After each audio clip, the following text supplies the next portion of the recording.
Rajasthan GK से related किस प्रकार के क्वेश्चन पूछे गए थे, ताकि आपके आगामी एग्जाम के लिए इंपॉर्टेंट फैक्ट हो। देखिएगा, पहला क्वेश्चन आपके सामने ये रहा। पूछा गया आपके कि जयपुर में आजाद मोर्चे का गठन किसके नेतृत्व में हुआ या किसने किया था। ये इंपॉर्टेंट फैक्ट होता है। देखिए, पहली बात तो ये क्वेश्चन बनता है कि ये जो आजाद मोर्चा है ये किससे अलग हुआ था, तो याद रखिएगा जयपुर प्रजामंडल से। ठीक है। दूसरी बात, कब, तो याद रखिएगा 1942। इसका गठनकर्ता कौन था, तो याद रखिएगा बाबा हरीशचंद्र। तीन क्वेश्चन बड़े इंपॉर्टेंट है, याद रखिएगा कि किस प्रजामंडल से अलग होकर गठन हुआ था जयपुर 1942, और करने वाले कौन थे, याद रखिएगा बाबा हरीशचंद्र। ठीक है, option number A is A correct answer.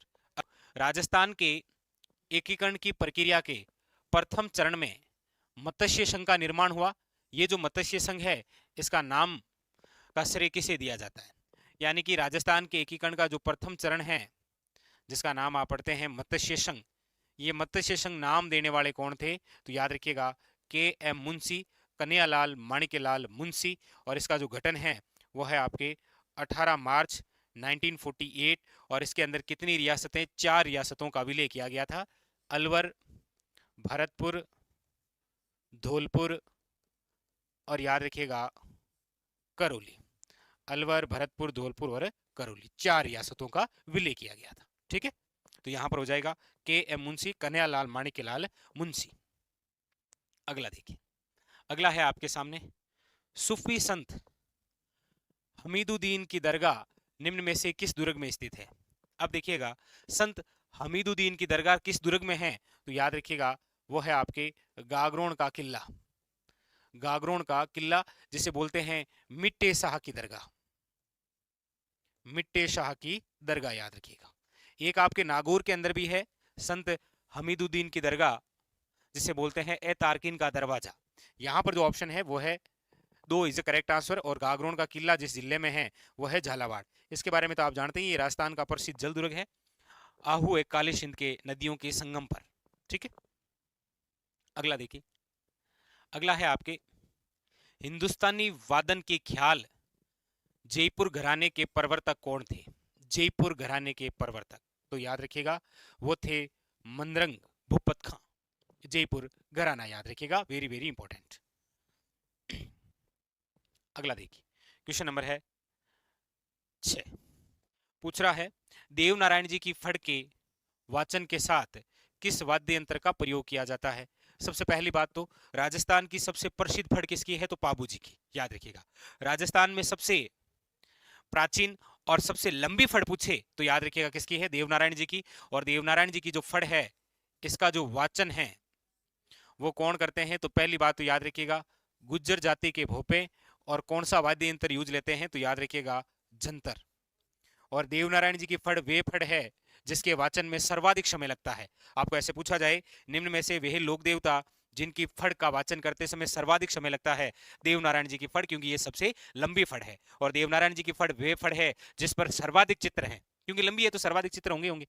तो इस प्रकार से भी क्वेश्चन पूछे जाते हैं। तो यहाँ पर ऑप्शन नंबर 3 हो जाएगा आपके जंतर वाद्य यंत्र के माध्यम से बजाते हैं। अगला देखिए, अगला है आपके मुंछड़ा महावीर का मंदिर कहाँ स्थित है। नाडोल, घाणेराव, बदनौर या मेनाल। मुंछड़ा महावीर, या फिर आपको पता ही है प्रसिद्ध जो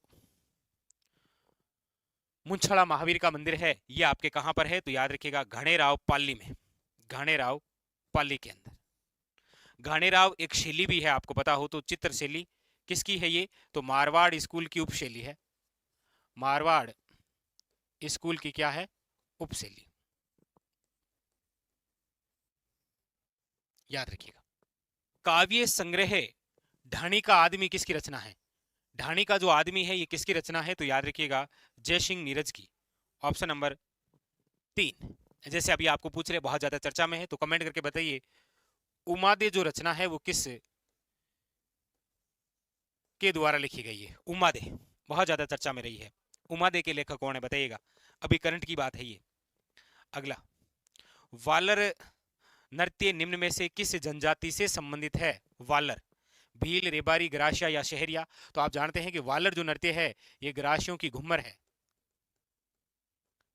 ग्रासियों की घुम्मर कहा जाता है इसे, वालर नृत्य को याद रखिएगा।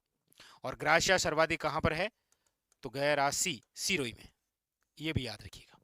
ठीक है, नेक्स्ट क्वेश्चन नंबर 11, निम्न में से कौन दादू के शिष्य नहीं है? दादू के शिष्य कौन नहीं है? सुंदरदास जी, रजब जी, दयाबाई या जन गोपाल? तो आप जानते हैं कि ये जो दयाबाई और सहजोबाई है, ये आपके चरणदासी संप्रदाय से रिलेटेड है। चरणदासी संप्रदाय, दयाबाई और Sahjobai. Option number 3 is correct answer. Question number है 12, अरावली श्रेणी के दक्षिण भाग की पर्वतीय चोटी है। अरावली जो श्रेणी है ना, उसके दक्षिण भाग, जैसे ये राजस्थान है, ये अरावली है, अरावली का जो दक्षिण भाग है, यहां पर कौन सी चोटी है? देखिएगा, बाबाई एक आपके जयपुर के अंदर भी है और एक झुंझुनू के अंदर भी है। तो अब चाहे जयपुर हो चाहे झुंझुनू, ये तो आपके उत्तरी अरावली में आ जाती है।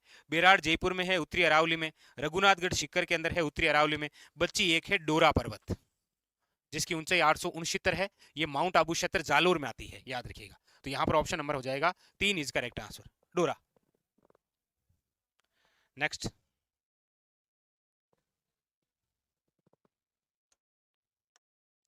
निम्नलिखित अरावली पर्वत शिखर हैं, इन शिखरों को ऊंचाई के अनुसार घटते क्रम में व्यवस्थित कीजिए। बहुत प्रसिद्ध क्वेश्चन है। चोटियां देगा 4, लेकिन यहां पर 5 दे रखी है और इनको घटते हुए क्रम में। देखिए, गुरु शिखर जो है, इसकी ऊंचाई 1722 या आप पढ़ते हैं अक्सर 1727। ठीक है। अचलगढ़ जो है, इसकी आप पढ़ते हैं 1380 मीटर, ये पढ़ते हैं आप। देखिए, सारी टॉप टॉप की चोटियां हैं। ये आपके शेर है 1597 मीटर, कुंभलगढ़ है आपके 1224 मीटर, और दिलवाड़ा दे रखा है आपके 1442 मीटर। अब पूछ क्या रहा है कि निम्न में से दी गई चोटियों को घटते क्रम के अनुसार व्यवस्थित कीजिए। तो इस प्रकार से पूछता है। अब आपके सामने सारी चोटियों की ऊंचाई लिख रखी है कि गुरु शिखर सिरोही के अंदर है, आप सब जानते हैं 1722 या 27। अचलगढ़ है आपके, वेरी वेरी इंपॉर्टेंट, याद रखिएगा 1380 मीटर। दिलवाड़ा है 1442 मीटर, शेर है 1597, और कुंभलगढ़ है 12 का डबल 24 मीटर। अब इसको घटते क्रम के अनुसार व्यवस्थित करना है। मतलब सबसे पहले ए आ जाएगा, उसके बाद में आ जाएगा आपके डी, यही तो आएगा डी, फिर आ जाएगा आपके सी, फिर आ जाएगा बी, और उसके बाद में है ई। यही तो है, इसी प्रकार घटते हुए क्रम में। ठीक है, बस क्रम तो ये ना, देख लीजिए। सबसे टॉपर है गुरु शिखर, उसके बाद में है आपके शेर, शेर के बाद में है दिलवाड़ा, दिलवाड़ा के बाद में है अचलगढ़, और अचलगढ़ के बाद में है कुंभलगढ़। तो इस प्रकार से अब देखिए, इस एग्जाम ईओ के एग्जाम में 5 चोटियां देकर क्रम पूछा। ठीक है, तो A D C B E, A D C B E देख लीजिए, ऑप्शन नंबर 2। चलिए अगला देखिए, क्वेश्चन नंबर 14 क्या कह रहा है? पूछा जा रहा है, निम्नलिखित में से कौन सा एक पठार माउंट आबू से लगा हुआ है? ऐसा कौन सा पठार है जो माउंट आबू से जुड़ा हुआ है? भोराट का पठार, हाड़ौती का पठार, उड़िया का पठार या ऊपरमाल? तो आप कहेंगे सर, राज्य का जो सर्वोच्च पठार है उड़िया का पठार, ये माउंट आबू में ही तो है। उड़िया का पठार माउंट आबू सिरोही के अंदर, ये आपके किससे सटा हुआ है? माउंट आबू से। नेक्स्ट, नाली नुमा अपर्दन सर्वाधिक पाया जाता है। नाली, वेरी वेरी इंपॉर्टेंट, देखिए नाली नुमा क्या है? अपर्दन है। आप सब जानते हैं कि हमारे राजस्थान के अंदर जो बीहड़ क्षेत्र है, यही है नाली नुमा अपर्दन, और ये है चंबल क्षेत्र में। कहां पर है? चंबल क्षेत्र में। और देख लीजिए, ऐसा कौन सा जिला है जो चंबल क्षेत्र में आता है?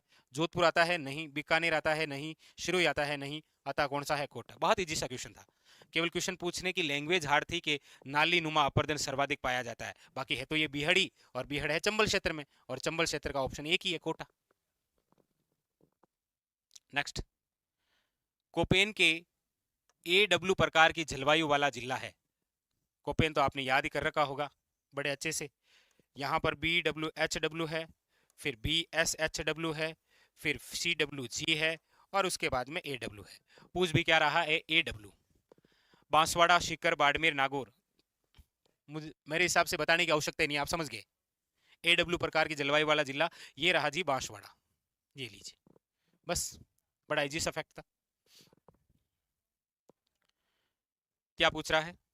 ग्रीष्म ऋतु में राजस्थान में कम वायुदाब का क्षेत्र होता है। कम वायुदाब का मतलब हो गया कि ताप तो उच्च होगा, और गर्म यानी ग्रीष्म ऋतु में राजस्थान में कम वायुदाब यानी कि उच्च ताप कहाँ होता है? आप कहेंगे उत्तर पश्चिमी क्षेत्र में। रेतीला भाग है, रेतीला भाग गर्मियों में ज्यादा गर्म रहता है और सर्दियों में ज्यादा ठंडा रहता है, आप सब जानते हैं। तो क्वेश्चन पूछने का तरीका अलग है कि ग्रीष्म ऋतु में राजस्थान का कौन सा क्षेत्र है जहां पर कम वायुदाब है, मतलब उच्च ताप पूछ रहा है ये, उत्तर पश्चिमी क्षेत्र। अगला देखिए, किस नदी का उद्गम सेवर पहाड़ी से होता है? ऐसी कौन सी नदी है जिसका उद्गम सेवर की पहाड़ी? अब सबसे पहली बात तो सेवर की पहाड़ी है कहां पर, याद रखिएगा जयपुर में। और सेवर की पहाड़ी से जो नदी उद्गम होती है वो है साबी, साबी सेवर की पहाड़ी, याद रखिएगा जयपुर। इस साबी नदी के किनारे ही तो है आपके कौन सी सभ्यता? जोधपुरा सभ्यता। और जोधपुरा सभ्यता है आपके जिस जिले में, वो जिला है जयपुर। नेक्स्ट क्वेश्चन नंबर है आपके सामने 20। अंत्य प्रवाही नदी है, अंत्य प्रवाही नदी मतलब आंतरिक अफवाह तंत्र की नदी आपसे पूछ रहा है। तो याद रखना है कौन सी, पश्चिम बनास, गंभीरी, खारी या कांतली। तो यहाँ पर ऑप्शन के अकॉर्डिंग पता चल रहा है आपको कौन सी नदी है, याद रखिएगा कांतली नदी। और कांतली नदी आप जानते हैं शेखावटी क्षेत्र की मुख्य नदी है, यह आपके आंतरिक अफवाह तंत्र का भाग है। आपको यहाँ पर कंफ्यूज हो सकता है इस नदी से, लेकिन ये जो खारी नदी है ये बिजराल की पहाड़ियों से निकलती है और ये बनास की सहायक नदी है। ये जो खारी नदी है किसका भाग है, याद रखना है ये बंगाल की खाड़ी का भाग है। Question number next 21। राजस्थान में सर्वाधिक विस्तृत जल ग्रहण क्षेत्र वाली नदी, मतलब राजस्थान में सर्वाधिक जल ग्रहण जल, हाँ बिल्कुल, राजस्थान में सर्वाधिक जल ग्रहण क्षमता वाली नदी कौन सी है? तो याद रखिएगा बनास। राजस्थान में सर्वाधिक जल सतही वाली नदी कौन सी है? तो चंबल। राजस्थान में प्रवाहित होने वाली सबसे लंबी नदी कौन सी है? चंबल। पूर्णतः राजस्थान में बहने वाली सबसे लंबी नदी कौन सी है? तो याद रखिएगा बनास। ठीक है, नेक्स्ट पूछ रहा है आपको अशुद्ध युग्म है, ऐसा कौन सा है जो गलत युग्म है? देखिए गड्डीसर झील जैसलमेर में है, ठीक है। मांडल ताल है या मांडलगढ़ आपके भीलवाड़ा में है। फाय सागर आपके अजमेर में है। ये जो तालाब ए शाही है बहुत इंपॉर्टेंट, ये आपके धौलपुर में है, धौलपुर के अंदर। ये कमेंट करके बताइएगा बाई का तालाब किस जिले में है, बाई का तालाब किस जिले में है? मिश्रित लाल काली मृदा कौन से जिलों में पाई जाती है? यहां पर पूछ रहा है मिश्रित लाल व काली, पाली शिरोई, डूंगरपुर बांसवाड़ा, अजमेर नागौर या फिर धौलपुर करौली। मिश्रित लाल व काली, तो याद रखिएगा मिश्रित लाल व काली है वो है आपके option number 2 is correct answer, Dungarpur और बांसवाड़ा के अंदर। अगला, राजस्थान के कौन से क्षेत्र में एंटीसोल समूह की मृदा या मिट्टियां पाई जाती है? अमेरिकी वैज्ञानिकों के अनुसार आपको पता होगा एंटीसोल, एरिडीसोल, एल्पीसोल्स, वर्टिसोल्स और इंसेप्टिसोल्स, उनमें पूछ रहा है एंटीसोल, और ये राजस्थान के पश्चिमी भाग में है। Option number 3 is correct answer. मरुस्थलीय क्षेत्र है वो पश्चिमी भाग ही तो है। नेक्स्ट क्वेश्चन नंबर है 25। प्रमुख सरसों उत्पादक जिलों का सही युग्म है सरसों। वैसे एक याद रखिएगा राष्ट्रीय सरसों अनुसंधान निदेशालय, राष्ट्रीय सरसों अनुसंधान जो निदेशालय है ये आपके कहां पर है? तो याद रखिएगा शेवर भरतपुर में, शेवर भरतपुर में, ठीक है। और इसका जो आंसर है भाई प्रमुख सरसों उत्पादक की तो पूछ रहा है, मेरे हिसाब से कोई दिक्कत होनी नहीं चाहिए आपको। ऑप्शन नंबर ए अलवर और भरतपुर, ठीक है। तो ये पेपर था आपके ईओ एग्जाम का जिसके अंदर राजस्थान जीके के जो क्वेश्चन आए थे उनको हमने सोल्व किया। क्वेश्चन बहुत अच्छे लेवल के भी थे, और देखिए कुछ क्वेश्चन ऐसे होते हैं जो आप ऑप्शन से कर सकते हैं, ठीक है। चलिए फिर मिलते हैं अगले सेशन में, तब तक के लिए धन्यवाद।